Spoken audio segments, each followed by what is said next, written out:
I'm trying to get us to think about, wrap our minds around. Oh boy, people are leaving already. I just started wrapping our minds around for Sunday evenings. And so I asked the questions: what comes to your mind when you think about church? What comes to your mind when you think of family? And what comes to your mind when you think of the word mission or missional? Okay, now for some of us, we don't necessarily think a lot about those things in detail. But I want us to, because what I really believe that God is leading in my heart toward has a lot to do with these words. They're very important words to me. Church. And we can use church in different ways, but we cannot repeat this enough. Church is not a building. Is it, right? It is not a building. Church is an assembly. It is God's people. So that's something that we need to always be thinking about. But also, when we think of church, how do we think of it in terms of what the Bible says? And the truth is, a lot of our experiences with churches, well, it depends what church you went to, but a lot of our experiences with church lead us to say some of the primary things that we think about are singing, right? And getting together on Sunday. Those are not bad things. They're great things. But that is not all that church is. And family. What do you think of when you think of family? You think of that closeness. You think of that vulnerability.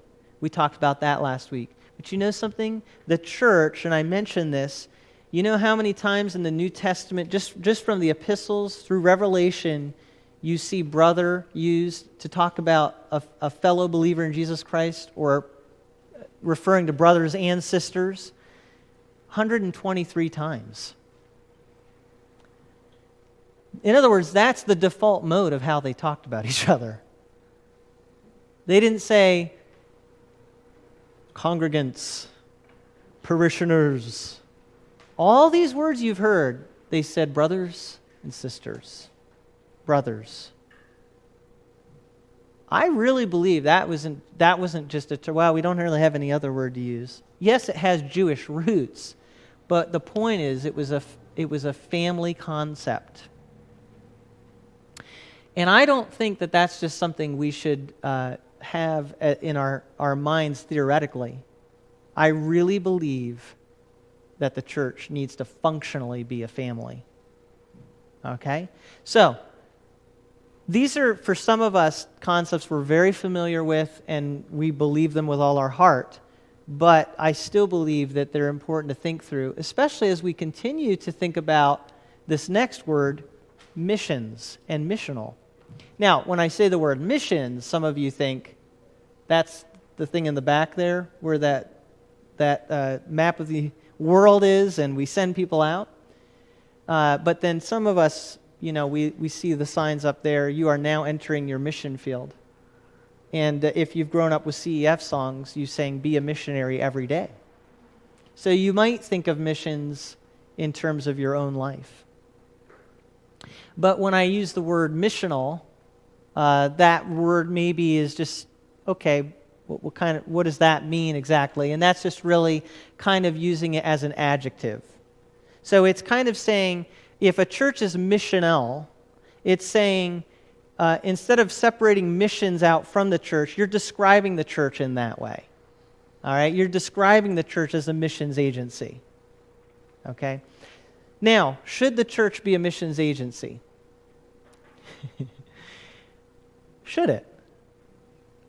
You know, it's funny, as I think about this, it used to be that when this is going back a couple hundred years or so, that when they started to come up with the idea of missions agencies, like, you know, today we have, Baptist missions agency or some other missions agency, that was considered crazy. You know, like, wow, we're going to have these missions agencies. That was a really innovative thing. And a lot of innovative things end up being useful, and God uses them. On the other hand, though, how was mission thought of before that?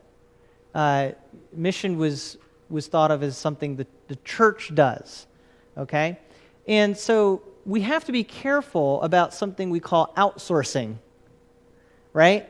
Outsourcing is where you take something that you're supposed to do and you get someone else to do it for you. So when I created the Connect Center in downtown Claremont, many of you know this.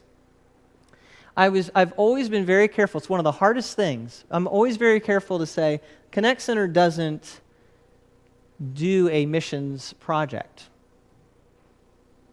The local church has to do that. We will facilitate it. We will supply space for it. We'll encourage the church to do it. But it's got to be the church doing missions. I'm a stickler on that because I believe the church is ultimately the missions agency. So those missions agencies actually, the way they function today, and in Baptist circles, the way they function is it's really churches that send, right? And the missions agencies are really just facilitating. That's, I think, a valid, good use of a missions agency. But I still want to argue that we have to be very careful that somehow in our minds we don't outsource mission. We don't say, well, missions is getting done because we're sending missionaries through that missions agency, and the rest of us are here, as cheerleaders. We should be praying, and that's a really valid form of ministry for us to send missionaries. However, we too are part of the missions work that God is doing. Okay? So, that's kind of a recap, my summary of how I feel about those words. And I wrote down a word based on these, or actually a couple words based on these concepts.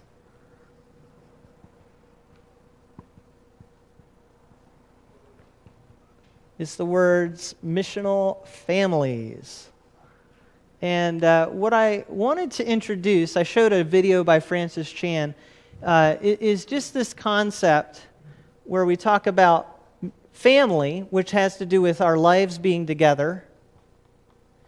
Is that church for you? I think for a lot of us on a Sunday night, we would say yes.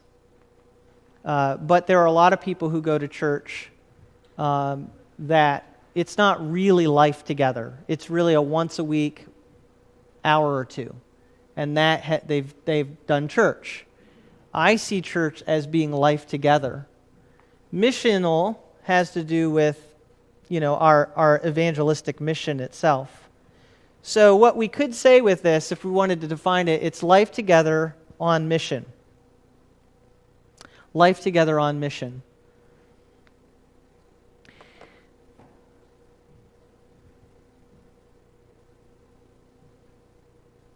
So, I had to print out new notes this week because I lost mine from last week, and I think I left something out that I had written, so that's why I'm pausing here. But I do want to read this interesting thing for you by Tom Rainer. He's a Christian writer, and he does a good job of he kind of does a lot of church evaluation and thinks about church a lot. But he was doing a little study on Sunday evening services. And he said, these are some historical tidbits I have found, all unverifiable at this point. In other words, this is what our best knowledge we can have of where Sunday evening services come from. Services grew during the agricultural phase of our history. Farmers had to work their land 6 days a week.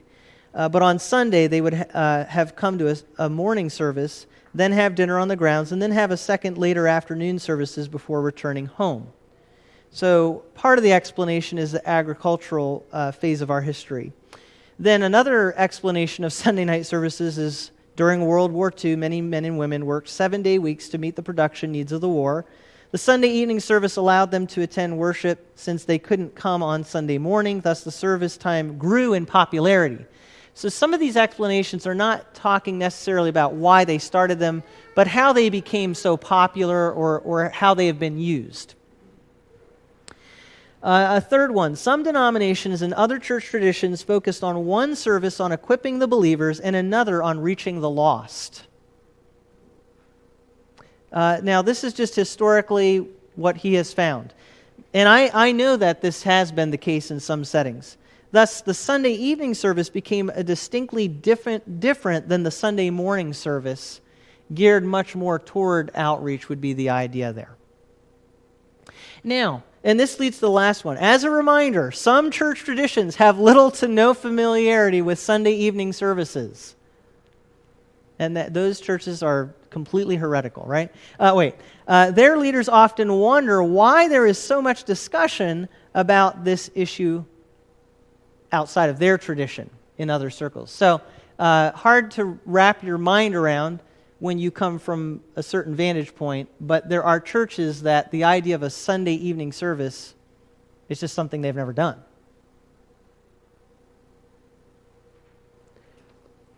In my Baptist background, Sunday evening services have been a staple historically. And there are many churches now that are not doing them. And there's actually debate about that. So,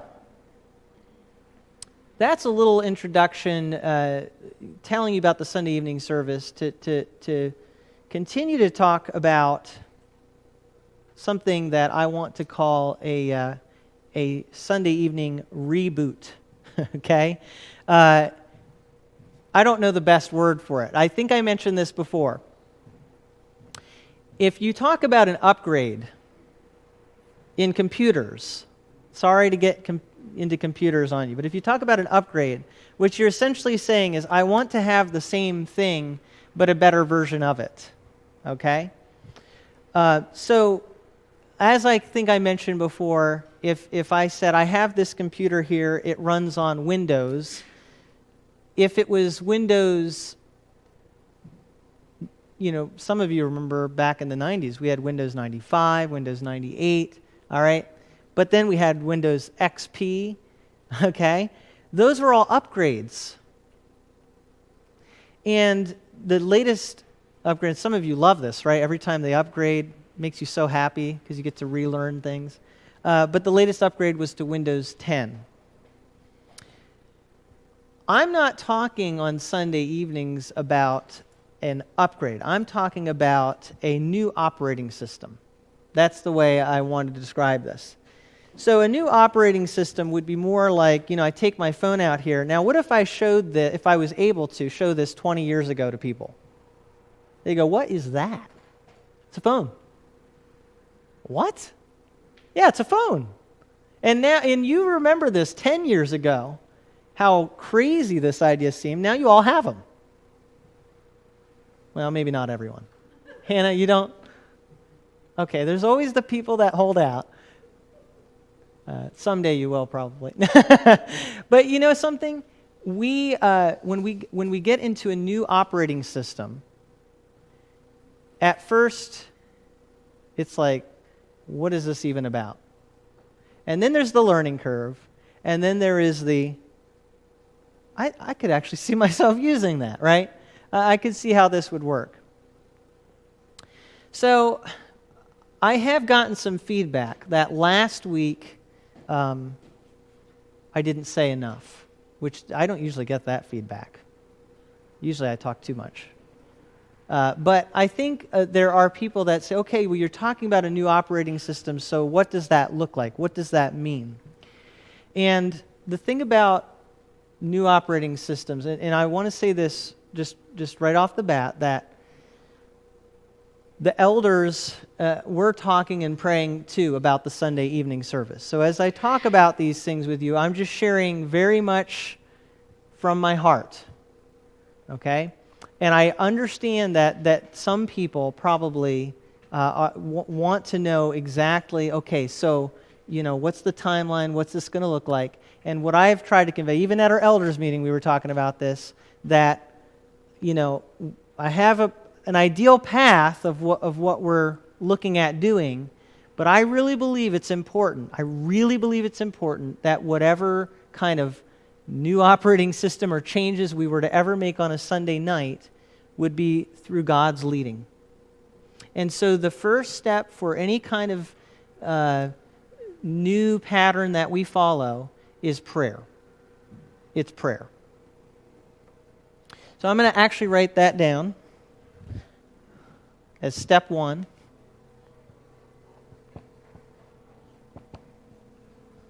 Prayer.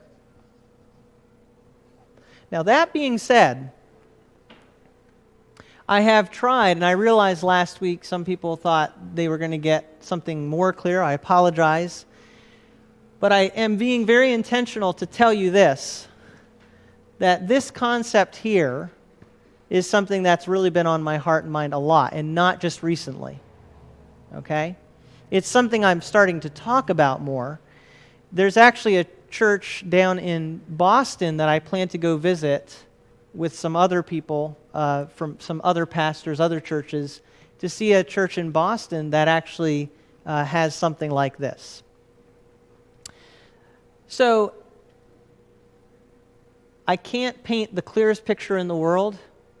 We talked about that earlier. I discovered I'm not painting it very clearly, but I can try my best to paint a bit of a picture and for us to begin to pray. Missional families, the reason I use this term is because it's the hardest thing in the world when you're when we're trying to think about how we function as a church. And there's this two-sided thing that we deal with. If you are dealing with people who know church, the advantage is if you say, hey, we want to start something, and they're familiar with it, they know how to do it because they've been around church. So I grew up with Sunday school. I grew up with Sunday morning, Sunday evening, and Wednesday, all of that, and visitation. Some of you know exactly what I'm talking about. If you asked me to do any one of those things, I'd know exactly how to do it. The hard part for most of us, though, is if we're asked to do something different. We don't know how to do that. And what happens is we start to try to do something different, but we're so used to doing what we've done all our lives that we have this default mode. Okay? So if I use the word small group, if I said we're going to start small groups, there's nothing wrong with that. The problem is the default mode for me and a lot of people would be, that's a Bible study. We'll do it at someone's house, and we'll meet and we'll have a Bible study. And that's not a bad thing, but that's not something that is going to really fulfill what this idea is. So we could say that some of what we want to be moving toward with Sunday evening is training for small group development, but my hesitation in saying that is, okay, we're going to learn how to do better Bible studies, and that's not what I'm talking about. Okay? Now, on the other side of the coin, if I introduce new words like missional families, then you get the problem of, well, what do you mean by that? Okay? And that's where we are right now. So I'm just being very open-hearted with you right now. So, step one, before we ever get anywhere near this, we've got to start here with prayer. Because I want God to lead in how all this is done. There's another word I'm going to write up here too. I believe this with all my heart.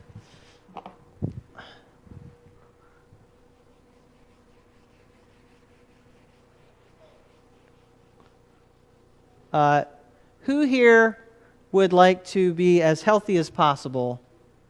Anybody? Okay. Me too. Me too. Now, if you're not where you want to be in terms of your health, sometimes we can't control that. We have an illness.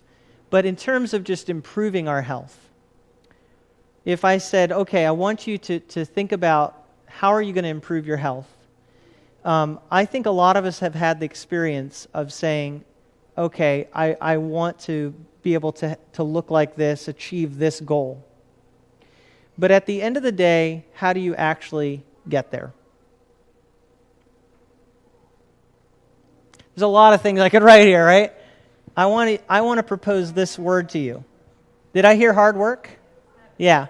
I'm going to actually use the word habits, because even if you work hard, which I agree with, some of us have said, I want to be, I'm going to do it. And I go out and I work hard. It's really too hard, right? And so what a better approach, although it does involve working hard, is to develop a new habit. Okay. So the reason I'm bringing up prayer, because I want to make sure for myself, but I'm inviting and calling on all of us to be praying, but specifically about mission. Okay? Now, I'm not saying tonight, and we are going to actually pray tonight, but I'm not saying, there, we did it. I'm talking about a habit of prayer. Okay?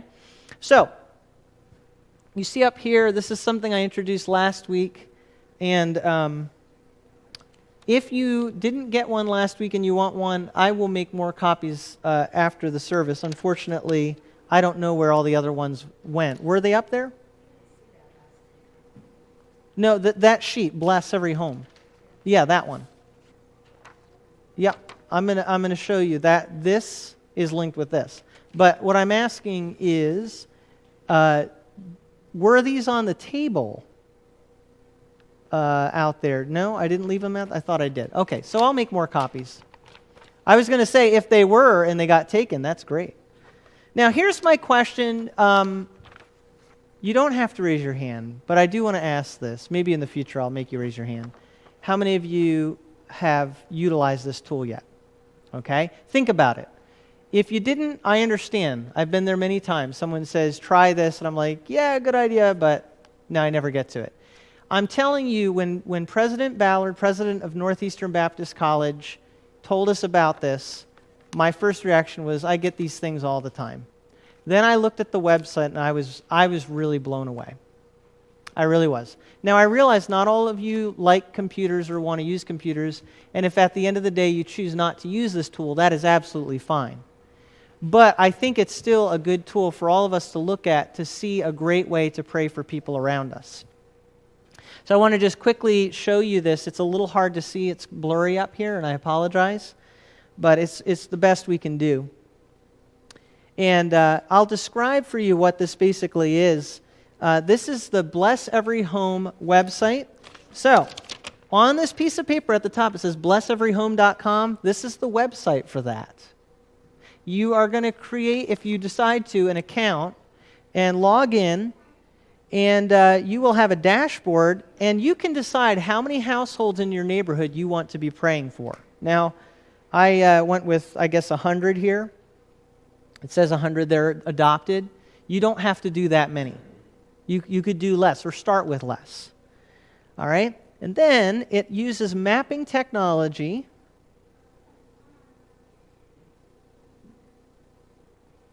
Oops. And this will show you, this is where I live, our neighborhood, and all the people in red are people that I am praying for in my neighborhood. All right, so you can see that. And if you zoom out, you see a few more houses there.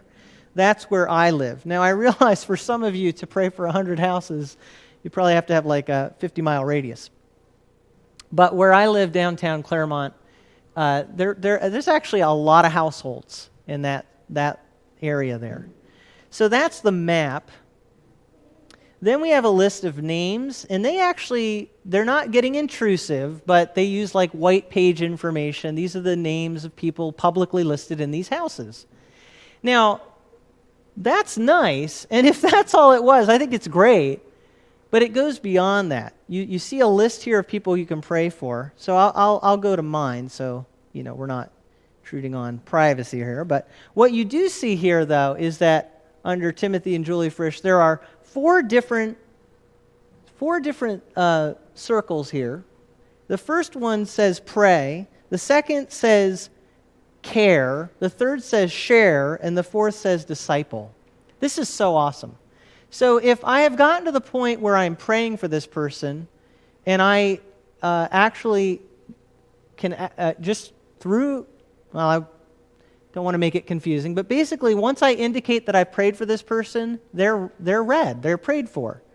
But if I reach out to that person and I show care for them, God has led me to do something for them, then I can click on this yellow icon and it says that I have cared for that person.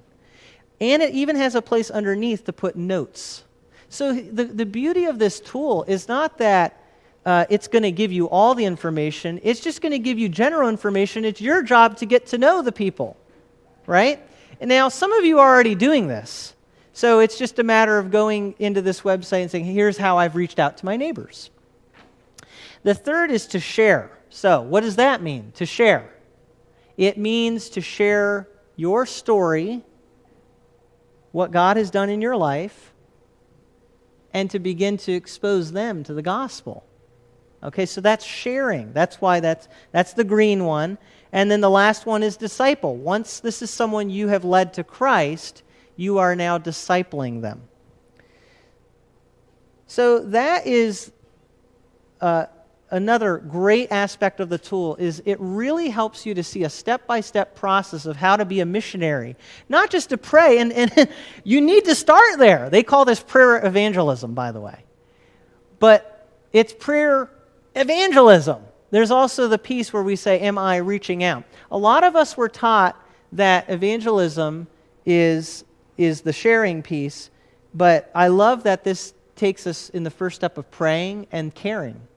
Because how does God reach us? I would argue very much that what God has done is He has first loved us, and He has shown His care toward us. And in doing that, He has given a platform by which to share with us the gospel, the good news of Jesus. And we do the same with our neighbors. We show care, the love of God, and that's a platform in which to share the truth of Christ. And then disciple, that kind of, to paint a picture here, someday, I erased Missional Families, but someday as we're hopefully, Lord willing, developing these places where we're together on mission, we can bring new people into these missional families and disciple them. I love this piece of the website. The next one is coverage. Now, thanks to Julie and me, you can't see it, but at the bottom there it has a graded scale, and it's shades of gray. And the darker it is, the more coverage there is for that area. So what that's basically saying is that most of Claremont, as of now, is not being prayed for through this website. Don't get me wrong, there are people praying, but at least the way this is tracking through this website, it's just Julie and me right now, I believe. What's so fascinating, though, this will not surprise you, but if we go over to Newport, what do you notice here? Now, I want to point out something that as Julie and I have prayed, we have definitely seen God just open our eyes to doors of opportunity. And it's been great. And so I would argue that already we're seeing some fruit from prayer. But what is happening over in Newport? I told you that Lake Sunapee Baptist is actually in Newport.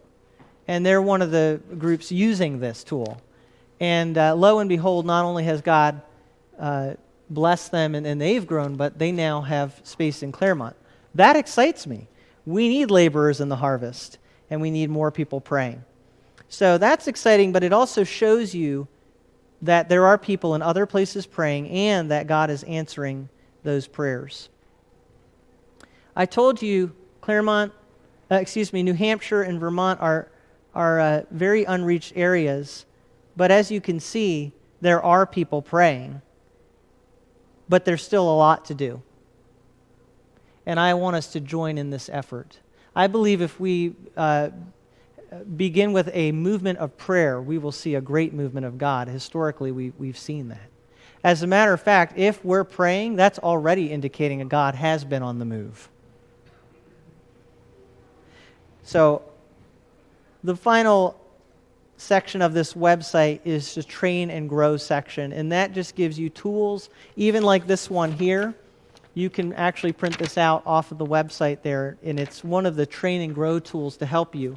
It outlines how you can pray for your neighbors and how you can do what we talked about here to care and share in your neighborhood.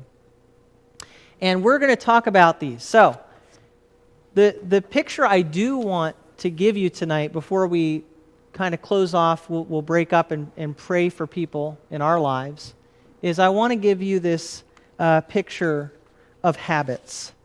of realizing that if we're going to move forward in any true change sense, if there's really ever going to be some growth in these different areas, it does involve new habits. And I say that for myself as much as for anybody. If I want to see change in my life, a great way to really see change is a change of habits.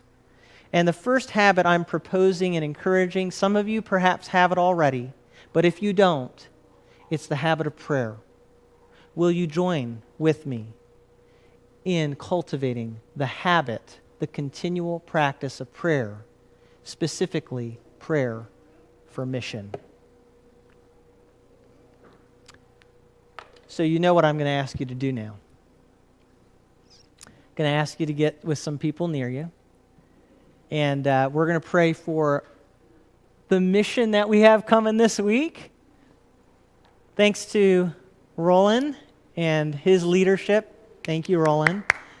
Really grateful for what you've done. So pray for the teens, pray for Roland and Hannah going with them.